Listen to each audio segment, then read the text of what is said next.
The Wild West is one of my personal favorite time periods. The myths and legends that come out of the West rival those that have spanned over 1,000 years. The kicker? Most, if not all, are self made legends. Men and women whose infamy was spread by themselves. And today's subject is no stranger to spreading legends about himself. With that in mind, let's let today's guest introduce themselves. Yeah, I'm a history professor, Justin Vipperman.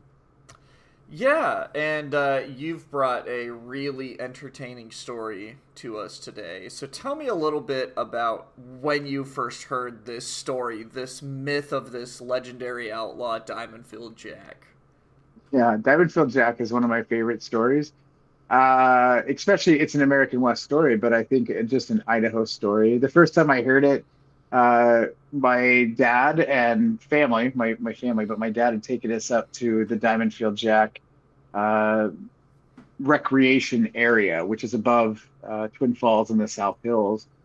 And I remember asking him why this was so important because there's a big sign there that gives a little bit of the history, but not like if you go to Albion where they really detail the history.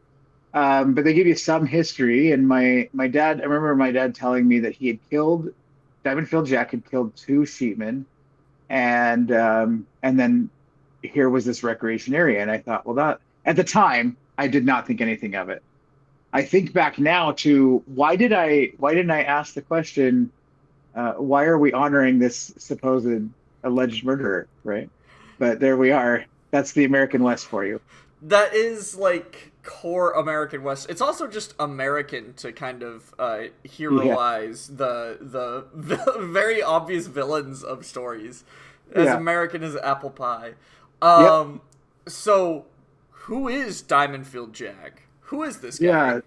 So Diamondfield Jack is actually Jackson Lee Davis. We don't know much about Jackson Lee Davis's early life. What we do know is that he comes west to Silver City to as a gold miner. He wants to find gold and strike it rich, and he keeps saying that he is going to find a field of diamonds. And he continues to tell people that there's this diamond field. He knows it's out there in Silver City, which is in the Owyhees in southern Idaho. And so it becomes kind of a pejorative term. They start calling him Diamondfield Jack, and that's where he gets his nickname. Uh, Not long after, he doesn't strike it rich. Nothing really goes well in Silver City for him, and so he becomes a hired gun for the Sparks Harrell Cattle Company, really defending uh, the deadline, which is the line that keeps sheepmen on one side and cattle grazing on the other. And that this was his job was to make sure that the sheepmen didn't graze on the Sparks Harrell side of the deadline. Yeah, and this is fascinating because this sheep herder cattleman debate is like kind of entrenched in this era. It's really fascinating. Why is there such a problem between these two groups, do you think? Yeah, so I think that the thing is that you've got uh, cattlemen who need to graze this land, and it's public land. You're grazing this land. You have these grazing. This is before grazing rights, and so uh, these cattlemen would go out and they would graze their cattle out there.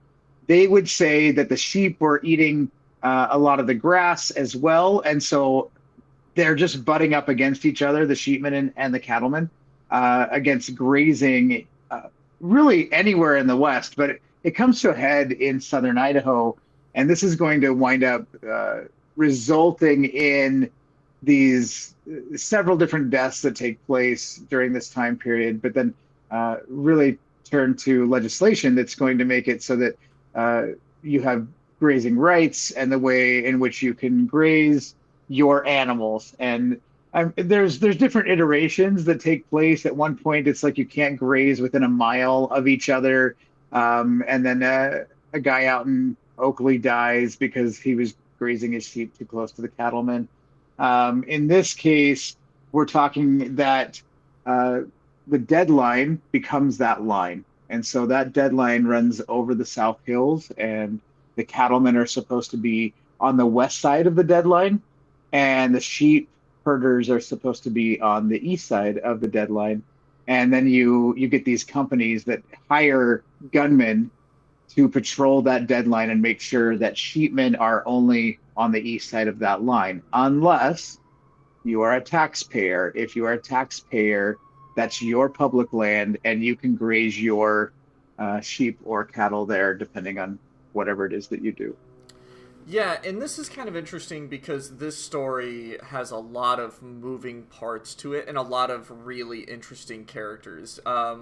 It's interesting because it's the footnote in one guy's story, but a major part in Jack's story, who we're focusing on here today, right? Because you've Yeah. got Governor Sparks, you've got the governor of Idaho, you've got William Borah, who ends up becoming a senator later down the road. But we'll Yep. we'll get to all that. So tell me a little bit about how Diamondfield Jack was at his job. Was he good at it?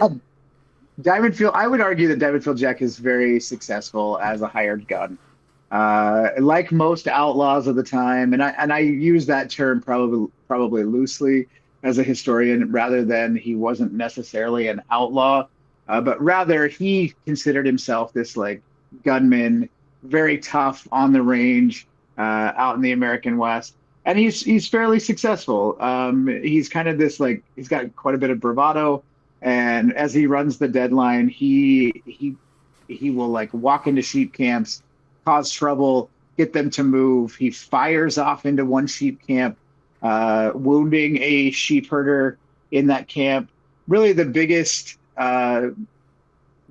story though is probably prior to this murder, is that he is up on the deadline. He's heard that this William Tolman has been saying stuff about him, and there's two sides of this story, and we don't really know which one is accurate, but I'll give you both. One is that Diamondfield Jack goes looking for Tolman, and when he finds him, he just shoots him. And then the other story is that William Tolman comes to find Diamondfield Jack, and when he gets to him, Diamondfield Jack shoots Tolman in the shoulder. But it seems like, by all accounts, that Diamondfield Jack is a fairly successful hired gun in the American West. And this is what is so fascinating about this to me, is the hired gun aspect of it, because he's got a unique situation with his gun. What is his deal? He loads it in a particular way. I think he's got a 45 that he shoots 44s out of, or what is this gun situation? Yeah, so he has a 45 revolver that he is carrying with him. It's an 1875 Colt, single action 45, but he carries 44 rounds in it. And it's not necessarily that he does this on purpose. It's that at the time, they had a shortage of 45s, and so of 45 ammunition. And so he would buy 44s. He was very notorious for buying 44 shells and 44 bullets and putting them in the 45 revolver. This isn't crazy by any means. It's just a little bit smaller caliber for that revolver. But what I do think is interesting is that as he does this, people know what he's doing, but it kind of adds to his mystique, that myth of Diamondfield Jack, because they're like, yeah, do you also know he shoots 44s out of his 45? And so this continues to be something that is said by multiple people. In fact, during the trial, it will be brought up a couple of times how he used 44s in his 45 revolver. I mean, you've got to have a signature, right? If you're an old cowboy guy, you know all the signatures. Everybody's got one. And so he shoots this William Tolman, but he doesn't kill him. What does Diamondfield Jack do when he shoots this man? Yeah, so he shoots William Tolman, and then he takes off. He knows that he thinks that Tolman is dead, and so he leaves and he heads to Nevada, just across the Idaho border. And he frequents like 3 different saloons in that area. And in all of those areas, he keeps running his mouth telling people that he had just shot a sheepman up in Idaho. William Tolman does not die. He was only shot in the shoulder. But because Diamondfield Jack keeps running his mouth to these people, trying to just, I think, bolster his really that myth of who he is, but also it lends credibility to him as a gunman. He continues to tell people this story about shooting William Tolman as he's down frequenting these saloons. And so, really, what it's doing is building that story, and this is going to come back to bite him. Yeah, and it's really fascinating because he does spend so much time building up his own story. Like, it's the equivalent of you going to another state and talking about what an awesome professor you are, and really building up the legend of yourself. Like, I don't know, what do professors do? Hit students? Is that allowed? Yeah, they hit. Yeah, yeah. I guess I could say I tell people that. What else do they do? I don't know. I don't know what professors do. They probably hit their students, is what I imagine. And so he comes back. He comes back from going around spreading his myth. What does he do when he comes back? What's the first thing he does? So it's three months later. He finally comes back to Idaho. The Sparks Herald Company, who has employed him, think that it's gotten pretty quiet in Idaho, and Tolman didn't die, and so he's not wanted for murder. And so they send him back. He actually heads back into southern Idaho. He spends a couple of days around Deep Creek, which is where the murder is going to take place, and that's where people start to see him, is between the Boar's Nest, which is a kind of like a lookout, a place to stay. They would go to the Boar's Nest. You might take cattle there and have like a roundup there at the Boar's Nest. And then Deep Creek is roughly 8 to 10 miles from the Boar's Nest, something like that. And so he's seen between the Boar's Nest and Deep Creek multiple times. And so people know that he's back in Idaho. And now it's starting to be told, hey, Diamondfield Jack is back. Diamondfield came back. We need to be careful. And but he's being seen. That's really the biggest piece of this, is that he's being seen in Idaho 3 months after shooting Tolman. And it's fascinating to me because he's back. I think Diamondfield Jack, given his characteristics, I think he likes that. I think he likes that people are going, oh, fuck, Diamondfield Jack is back. Like, I think that he gets a kick out of it. I think he does. No, I think he likes that. One of the things that they found, that historians have found, is 44 casings down at the Boar's Nest that come from his 45. And so this is how they're going to try and tie those casings to the casings at the murder at Deep Creek. And so he's down there. He's, by some accounts, he's pretty lazy. And so kind of having this larger than life story where he like rolls up and shoots people, and he's going to get the sheepman out, really plays to who he wants to be, just like you're saying. He likes that story, but also it means that he doesn't have to do as much work. He can kind of sit back because the story is going to really go before him when he goes into an area. Yeah, and I mean, to put some, context on it, it is kind of like when you think of Billy the Kid being one of the fastest guns in the West. Like, it just kind of is like a you don't want to mess with me type situation. It ends a fight before it even starts, which is incredibly helpful for Jack, who is, kind of a bully and kind of a not necessarily a pushover, but he's a very, like, he wants to fight, but he also doesn't want to get shot at. Yep, exactly. Yep, I agree. And so let's get to the main event, the murders at Deep Creek. Yeah, so we really, I guess, where the story needs to start with the murders is that you've got these two LDS sheep herders, and the LDS piece isn't really that important, other than you also have to understand that there is some animosity towards LDS people coming up from Utah and settling in southern Idaho at that time period. And so that's the only real reason that it's really that important. at the time. But you've got Wilson and Cummings, and they are sheep herders, and they are from Cassia County, which would have been the county that they were in when they were grazing their sheep. They are out west of the deadline, and so they're west of Oakley, west of Albion. They are just east of Rogerson. If you're any of the listeners know southern Idaho, just east of Rogerson at Deep Creek. They were grazing their sheep on a little knoll, a little hill, and it kind of like from that place they would put the sheep camp up on that knoll, and the landscape like rolls off into the canyon, and so you could see for a long ways if your sheep were down there. It's like the perfect place actually to put a sheep camp because you can see your sheep for a long ways. Um, they they wind up being found in early spring. They're both murdered, both with gunshots. Wilson had died like right off, and Cummings had died within like 24 hours. Is what they find out. What they wind up seeing is that it seems like that he laid down and laid there and suffered and died.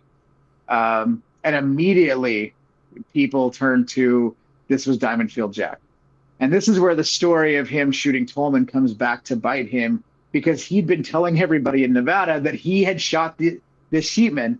And at the time, you got to realize that the news doesn't fly like it does today. It's not instantaneous. And so these sheepmen are murdered. Diamondfield Jack said he murdered them. They actually weren't found for, I think it's 14 days from the time of the murder. It might be a little longer than that, but time of the murder till they found them. And so you could effectively think that Diamondfield Jack had murdered these guys, and that's who he was talking about. But they know that he's back in the region, and so immediately it's Diamondfield Jack had killed Cummings and Wilson at their sheep camp. Yeah, it's almost karmic how perfect everything lines up for this to happen. And It really is. he hears news that he's being accused of this murder, and he runs away. Where does he go? Yeah, he heads to Arizona because he's like, well, it wasn't me, and I don't want to get caught. And so he runs to Arizona. Some people in Arizona actually end up finding him and putting him in jail. And then he's extradited, if you will, is probably the best way to put it, extradited back to Idaho to stand trial for the murder of Wilson and Cummings in Albion. And I only bring up Albion because it's the county seat at the time, but also it has a predominantly Mormon population, which makes this even more the reason as to why LDS people are fairly frustrated. It seems like that a lot of the LDS people in that region were sheep herders, and so to have these two guys murdered, they wanted to take care of it. They wanted to bring somebody to justice for these murders. Yeah, and I mean, it's kind of a testament to old-timey justice or injustice, right? This is the part where we're getting into like the true crime aspect of it. I mean, the whole thing is true crime, but this is where, you start getting witnesses. And so what's happening in this trial? So we've got William Bora, he's our prosecutor, and he wants to see Jack dead, hanged. Dead, yeah, he wants him hanged. Yeah, he wants him hung. It goes to trial. One of the things that comes out is the 44 bullets, because there are 44 shells that are like in a line walking away from the sheep camp. It looks like somebody just tipped their gun up and emptied the revolver right there as they walked away. And they keep saying, well, this would have been Diamondfield Jack. He was known to shoot 44s out of his 45, and his gun can't be found. They don't know where his gun is at. He says that when he was thrown from a horse, and the gun was lost. Okay. Two guys who work with him, Bowers and Gray, come to his defense. They work for the Sparks Harrow Company. They are also hired guns. They come to his defense and say, actually, we were with him. It wasn't him. But all the evidence kind of stacks against Diamondfield Jack because of what he'd already said, and because of the 44 caliber bullets with this 45 revolver, and he's been seen in the area, and so the jury finds him guilty, and he's going to be hung. Just before he is going to be hung, a letter comes from the governor of Idaho, who saying that the execution needs to stop. There's going to be a retrial, and Diamondfield Jack, the entire time he's sitting in Albion in the jail there, he's watching them build a gallows, and just at one point, one of the guards asks him about this, and he's like, "Well, so it is, right? Like, so that's the way it goes." As he's watching this and playing cards with the guards, which I think is always funny. But that he's like playing cards. Yeah, that is really that's entertaining. That's like the little piece of the movie where it's just kind of like, well, they're gonna kill you. What do you think of that? And he goes, I don't know. They're gonna kill me, I guess. They're gonna kill me, yeah. Right? And I love that. It's very American West to me, right? Like you're watching the gallows be built, you're playing cards with the guards, and you're just like, well, so it goes. This is the life I've lived. C'est la vie. So yeah, that's what happens. Ultimately, in the next trial, his sentence is commuted from death to life in prison, and he spends some time, I think it's 7 years, in the Idaho old penitentiary, the state penitentiary in Boise, and that's kind of where the story goes at that point in time. I'll leave it there, and you can ask some questions. Yeah, and so this is I just think it's so fascinating because this is where the story gets like unintentionally convoluted and really funny at the same time, because you've got Diamondfield Jack, who's just all but accepted that he's about to die, and everybody else is like, you've got the Sparks Herald guy who's like, well, no, we can't let him die. He's my crazy gunslinger. And then you have William Borah, who will later go on to destroy the League of Nations. Yes. Saying this man has got to die. He's a danger to society. And so you've got Bowers and Gray. These two guys come forward later, and they say that they lied under oath. Tell me a little bit about that and what's going on there. Perfect. So Bowers and Gray live just outside of Rogerson. They're also hired guns. They're a little bit different than Diamondfield Jack. Namely, they are probably the real muscle, less bravado, real like, we will shoot you in the face. I think that they're kind of fascinating to listen to, or to read their transcripts and the way that they speak about things, but they seem to be the real muscle on the deadline. That morning, Bowers had purchased a corncob pipe at the Stricker store, at Stricker Ranch, just south of Hanson, Kimberly, and bought a brand new corncob pipe, and they headed off. They had seen a wagon tracks, a pole wagon tracks in the snow headed west. And so they immediately thought, that's fine. We will follow this little wagon, this pole wagon, and see if we can find these sheep herders that are out on the west side of the deadline. And so they follow it down and around, and as they get close to Rogerson, they still can't see the people, but they can see these tracks. And so they think, well, they must have gone up and over that knoll. They've gone to Deep Creek is where they've gone. And so they head up to Deep Creek. This is what they're telling, because they do say that they lied under oath that first time, and now they're taking credit for these murders. They run, so they come up to Deep Creek, and there is the sheep wagon. And as Bauer says, he walks up to the camp and finds Wilson and Cummings there in the sheep like camp in the tent. And they walk in, and they start talking, and he says that he immediately says that they shouldn't be there. And Wilson says, we're taxpayers, to which they did not believe they were taxpayers. They believed that they'd come up from down south. And down south at this point probably would have been Nevada, but they're just saying that they thought that they'd come up from down south and didn't realize that they had to keep heading east to get to sheep herding land. He'd never seen Wilson before, and this is all from his court transcripts. He'd never seen Wilson before, and so they kind of get into this, you need to go.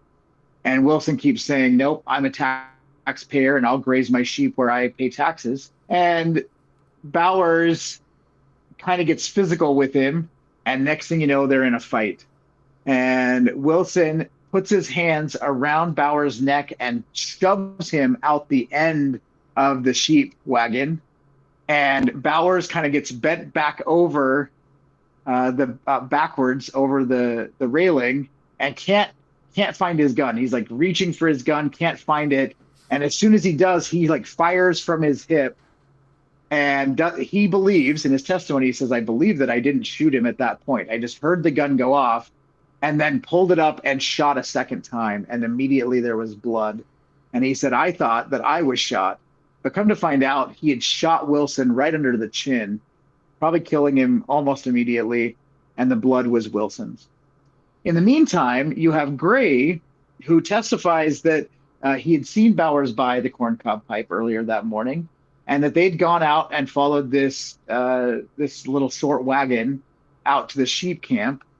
And when Bowers and Wilson started fighting, Gray turned to Cummings because he heard Cummings click, load his rifle. And so Gray told him that he better put that down. And Cummings kept saying, I'll shoot. And so Gray, being probably the real gunman, Bowers and Gray being the real gunman, just fired, shot him right in the stomach. And later they find that gun wasn't loaded. The rifle wasn't even loaded that Cummings had, nor had it ever been shot. Literally, he probably was not going to do anything at that point in time. He was just trying to use it as a way to stop what was going on. But Cummings sits down on the bed and just sits there. And Gray says that he kind of helps him to sit down and then asks him if he's okay. And he looks shell shocked. He's just very shocked. And so Gray is like, are you going to be all right? And Cummings doesn't say anything. And he kind of lays him down on the bed, turns, and Bowers is fighting with Wilson, but Wilson is slumped over him now and bleeding all over. And so they take Wilson and they lay him on the bed next to Cummings and they ask, do you want us to send help? And Cummings says, no, there's another sheep camp just over on the other side of Deep Creek. I'm sure they've heard the shots. We'll have help here in just a minute. And so these two, Bowers and Gray, leave. They leave the sheep camp. When they come out, because of the shots, their horses had run about 100 yards out into the desert. And so as they go to get the horses, Bowers tips his revolver up and dumps the rest of the 44s out of his 44 revolver as he walks away, which is where they find it. He also says, do you see where I dropped my corncob pipe? And Gray says, no, I didn't see where it was. And they're trying to get out of there before these sheep herders show up. But the evidence that they find is a corncob pipe and the rest of these 44 caliber bullets that are laying on the ground, just walking away from the sheep camp. The story continues in that they go around down Deep Creek and back towards Rogerson, where they come upon a house. And he says, I need to get rid of my jacket. There's blood all over his jacket. It's early spring, late winter, early spring. And so it's really cold. He can't wash his coat out in the creek there. And so instead they bury that jacket on the property and he gets a new coat and they take off. And the prosecuting attorney asks him about that jacket. And he says, well, I assume it's still there. I don't know. I buried it on the property, but it should be there. And then their whole defense is that this was in self-defense, that he was being fought. Wilson was fighting Bowers, and that's why he took the first shot anyway. And that there were only 3 shots, 2 from Bowers, 1 from Gray. Yeah, so a completely different story from the one that is about to get a man executed. Completely different story from what Diamondfield Jack had been accused of. I guess, why is there still this controversy of if he did it or not? Yeah, and I love this. I think that it really speaks to the idea of the American West and the myth of the West, this idea of we like the lawman or the outlaw that shows up and shoots, and you've got these murders and things going on. And the Bowers and Gray defense, which they're acquitted and they move on. There's nothing ever really comes of this. Bowers and Gray continue to work for the Sparks Herald Company. But that story is not as fun, even though I find it fun. It's not as fun as the Diamondfield Jack story and him just showing up and shooting these guys because they were sheep herders out, outside the deadline. Well, and So I don't know. That could be it. I guess there's also the element of like Diamondfield Jack being he runs away. Like that's so real. Me That too, is dude. Like they go, "We're accusing you of this," and he goes, "I'm getting on my horse and I'm I'm going I'm away. leaving. Yeah. I'm running And away." and I like that Bowers and Gray stand up for him. Nobody's ever said this. There isn't any evidence to this, but there's like some people who have come out and been like, well, the Sparks Harrow Company knew that Bowers and Gray had done this, and they were like, great, if they pin it on Diamondfield Jack, Bowers and Gray will be his. They'll testify that they were with him, and then there'll be no evidence for Diamondfield Jack, and they will have their alibi as well. And so that to me seems pretty legit as well. I think that lends credibility to that story. But then when Diamondfield was going to be hung, now Bowers and Gray are like, look, okay, it was us. We're the ones who did it, but it was self-defense. Yeah, and I guess the question I have that's racking around everybody's mind is, do you think Diamondfield Jack did it? Because I'm leaning towards no, but it is kind of fun to picture that there's this grand conspiracy to protect this guy.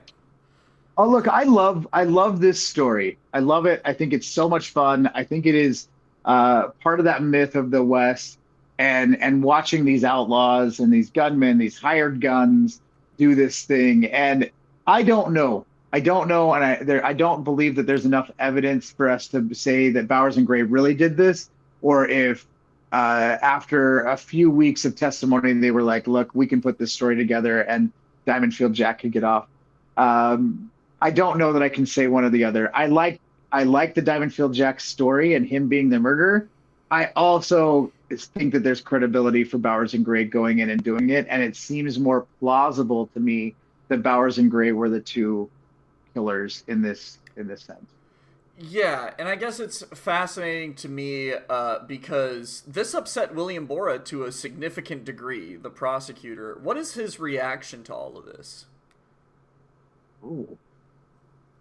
What do you think William Borah is thinking as this is going on? Well, I know he's not happy about it.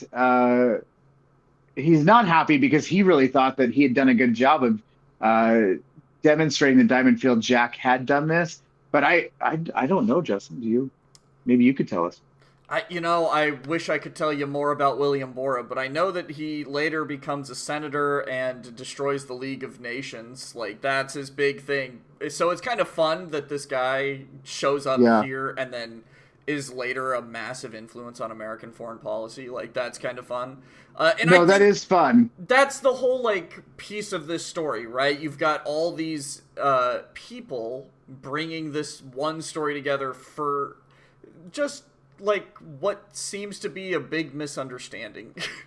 Well, right, exactly, right. And because you've got Sparks Harrell, this cattle company that's massive, but then Sparks becomes governor of Nevada, and he's really the one who's petitioning to get Diamondfield off later on, which he does. And then Diamondfield goes to Nevada and kind of strikes it rich there in mining. In fact, one of his mines is Diamondfield, is what he names it.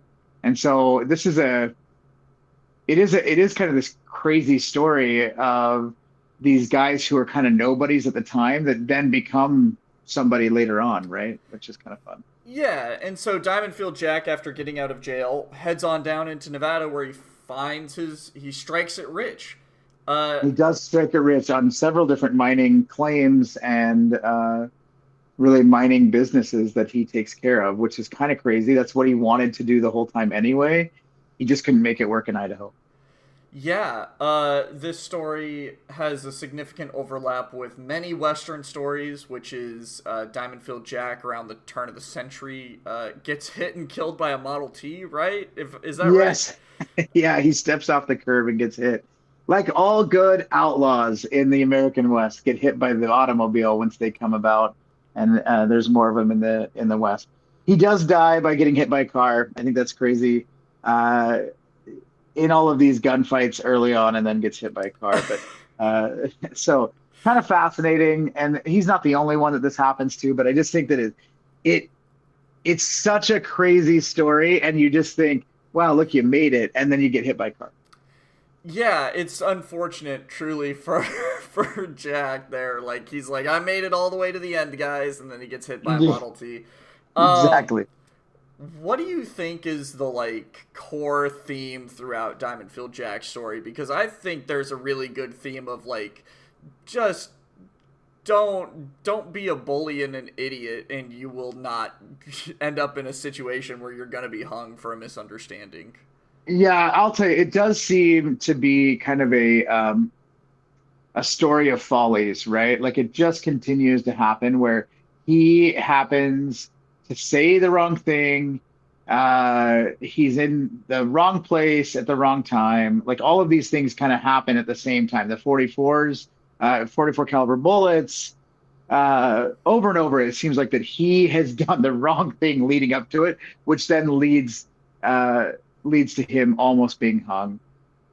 If Bowers and Gray did it, then it is a bunch of unfortunate events that leads Diamondfield Jack to almost be hung. So Yeah, and it's still ambiguous. Like, there is still the chance that Diamondfield Jack did do this. It's just the evidence, is mostly not there.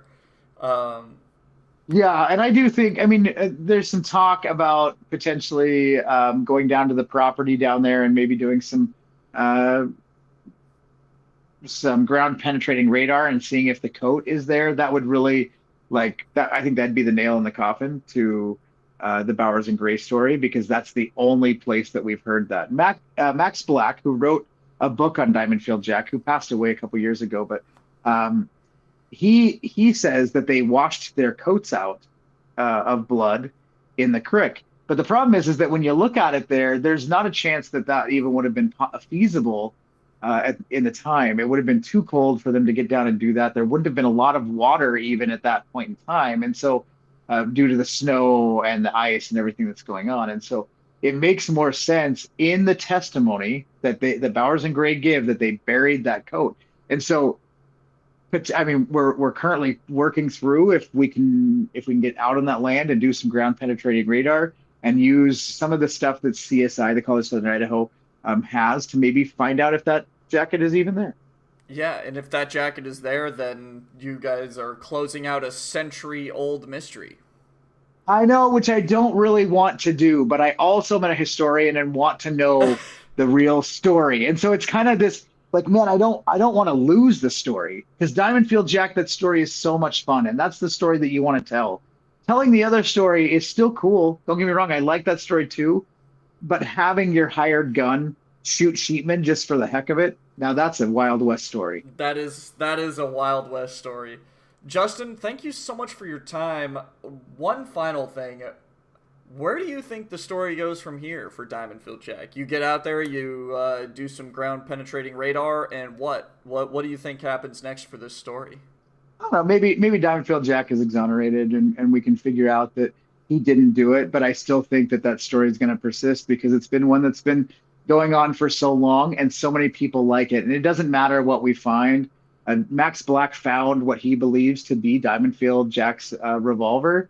And in that revolver, they found the 44 bullets in it. And so if that's the case, then he didn't dump the revolver as he walked away, which is kind of fascinating.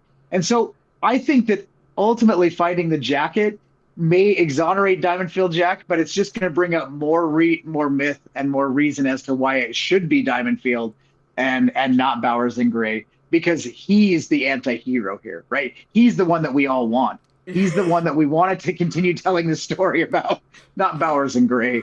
Bowers and Gray go on to live lives outside of Rogerson, and so these are good. These are guys that you don't want to disparage either. So kind of an interesting thing, and I hope that if we do find anything, I don't think that the Diamondfield Jack story is going anywhere. It'll just add to the mystique. Now, the story is in your hands, and you get to have a say in the story of Diamondfield Jack. Do you think he was a murderer who got away without consequences? Or do you think that the system of justice worked and a man who was wrongly accused of murder was rightfully let go? I want to thank Justin Vipperman for appearing on the program to help bring this story to us. This is one of thousands of stories that your city forgot, but now we all get to remember.